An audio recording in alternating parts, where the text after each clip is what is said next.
એની પાસે અમાપ હતી, પણ સંપત્તિનો અભાવ હતો. કેવો હશે સમાજ કે એમની પાસે બધા કામ કરાવી લે બ્રાહ્મણ તરીકે, પણ કોઈ એમને દક્ષિણા નતું આપતું.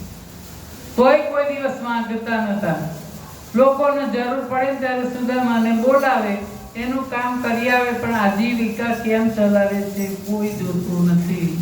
આપણે જીવતા હોઈએ છીએ તો કોઈ પૂછતું નથી કેવી રીતે જીવો છો. મર્યા પછી પૂછતે કેવી રીતે મરી ગયા, શું કરતા મરી ગયા.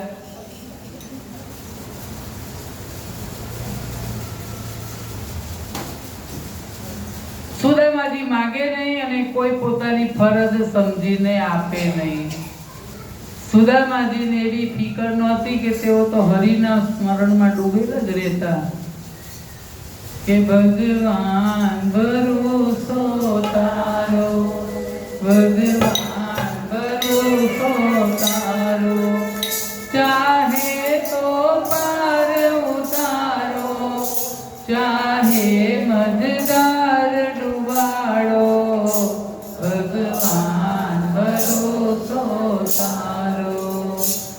જીવનની નૈયાનું સોંપ્યું સુકાન તારે હાથે, તું બેઠો મારે માથે. વટને વ્યવહાર બધોએ સંભાળે તું મારો, ભગવાન ભરોસો તારો.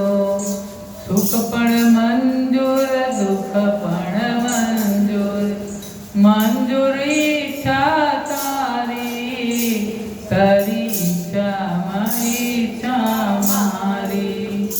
કોરે ઘડીએ મતું મેં માર્યું, કરું નહીં ચૂકારો, ભગવાન ભરોસો તારો. કેળ કસીને ભજન કરું છું હું તો દિવસ ને રાત, ના ગમે બીજી કોઈ વાત. મુકેશ તું ही બોલે, અંતરનો એક તારો, ભગવાન ભરોસો તારો, ભગવાન ભરોસો તારો. એમની પત્ની સુશીલા વારંવાર કહેતી કે કૃષ્ણના તમારા બાળપણના સખા છે તેમની પાસે જાઓ. સાંદીપની ઋષિના આશ્રમમાં સાથે ભણ્યા હતા. એમની પાસે જઈને મદદ કેમ નથી માંગતા કે હૈયું ખોલો હરિની પાસમાં, છોડો જૂઠો જગતનો આસ, હૈયું ખોલો હરિની પાસમાં. સુદામા કે અરે ગેલી આટલા વર્ષેની પાસે જઈને માગણી કરો, એ કદી નહીં બને. સુશીલા એટલે સરસ, એના નામ પ્રમાણે ગુણ હતા. એણે કહ્યું કે સારું માંગતાને પણ મળવા તો જાઓ. સુદામાજી પ્રસન્ન થયા. તે બહુ સારી વાત કરી, મળવા તો જવું એકવાર, કારણ કે પછી અમે મળ્યા જ નથી અને મને ભગવાનના દર્શનનો લાભ મળશે.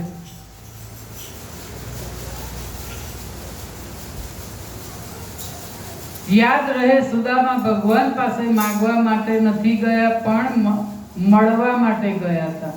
આપણે મંદિરમાં ભગવાનને મળવા આવવાનું અને કહેવાનું કે કેમ મજામાં છો ને, અમારા લાયક કામકાજ હોય તો કહેજો.